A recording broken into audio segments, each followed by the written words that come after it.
Inventis, voilà le nom de l'entreprise que l'on découvre tout de suite avec son dirigeant Richard Fan. Bonjour. Bonjour. Bienvenue, vous êtes venu avec Isabelle Escoffier, bonjour, directrice commerciale de l'entreprise et associée au capital. Inventis, qu'est-ce que vous inventez? Eh bien, on n'invente rien, puisque c'est nos clients qui inventent, et nous, on leur permet d'inventer. Donc nous, on est un bureau d'études, et on donne corps à leurs inventions. Alors, grâce à quelle technologie, quel système, qu'est-ce que vous proposez comme service? Alors nous, on est spécialisé sur tout ce qui est système connecté et intelligent.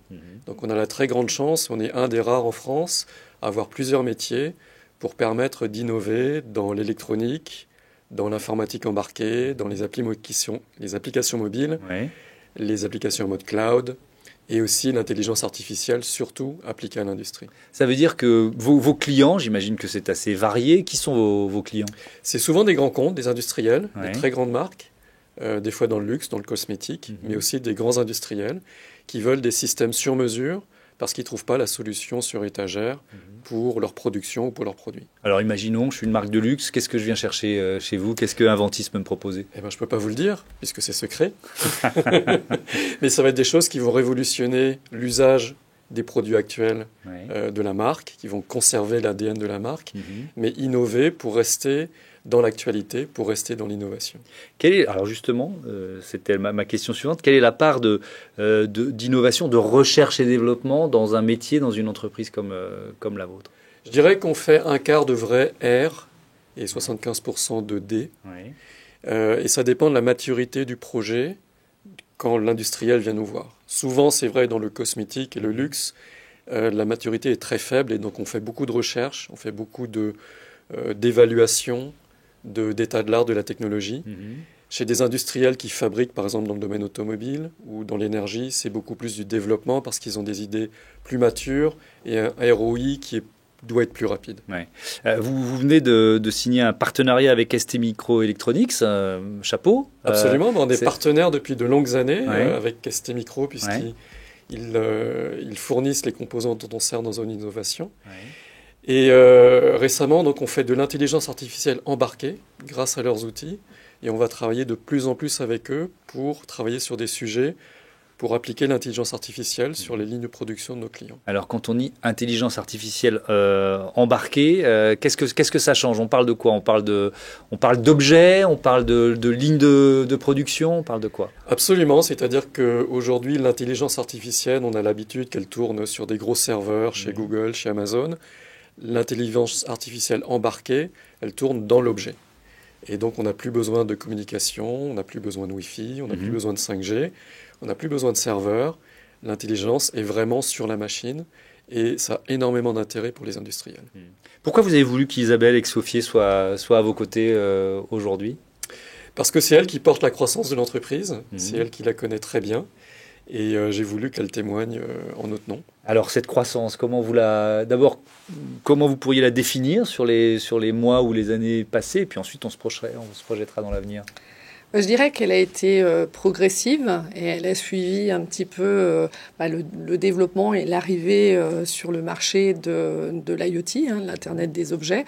C'est-à-dire qu'il y a 5 ans, le marché n'était encore pas mature et on l'a vu un petit peu progresser. C'est-à-dire qu'on est passé de clients grands comptes à aujourd'hui aussi des PME, donc des plus petites entreprises qui décident d'investir sur ces domaines technologiques. Et l'avenir, il ne peut être qu'en progression, je pense. On le voit dans la vie de tous les jours. Les objets, les systèmes connectés permettent de mieux produire, de mieux communiquer. Donc, j'ai pas vraiment d'inquiétude sur la progression. C'est bien ça. Comment vous vous différenciez par rapport à vos concurrents chez Inventis? Je pense qu'on est très à l'écoute et qu'on fait une bonne part à la partie R dont a parlé Richard. Ouais. C'est-à-dire qu'on cherche à accompagner en apportant vraiment des idées d'innovation et un niveau d'expertise. Vraiment un niveau très haut, c'est-à-dire qu'on a à cœur de bien qualifier les membres de notre équipe. Et ça, je pense que c'est important. Nos clients s'y retrouvent dans la qualité du service rendu. 25 collaborateurs, c'est ça, aujourd'hui? Quel profil? Alors plutôt des ingénieurs avec au minimum 5 ans d'expérience. Nous en avons qui ont également 20 ans, voire 25 ans d'expérience. Donc c'est important, cette mixité de l'expérience et également de la jeunesse pour ouvrir des portes. Donc des équipes assez équilibrées. Malheureusement pas assez de femmes dans les métiers technologiques, mais... C'est en train d'évoluer lentement, mais sûrement. Effectivement, c'est un secteur d'activité qui ne peut que progresser dans les prochaines années. Vous donnez quels objectifs, quelles perspectives? Déjà pour cette année 2021. Pour 2021, on vise 2 millions de chiffres d'affaires ou plus. Et dans les 2 ans, de doubler de taille, parce qu'on va ouvrir un bureau à Lyon. Donc on va passer de Annecy, Grenoble et Lyon. Et on vise 40-45 personnes dans les 2 ans. Ouais. Donc c'est une belle croissance potentielle. Quand vous décidez d'ouvrir un bureau à Lyon, vous le faites parce que vous savez déjà que voilà, il y a un bassin de clientèle, il y a des touches qui ont été prises. Pourquoi vous prenez cette décision? Parce que notre objectif depuis le début était d'avoir une taille critique de 40-50 personnes, ce qui permet d'avoir accès à des technologies, des partenaires et des projets très intéressants. Et aujourd'hui, on est très peu présent à Lyon.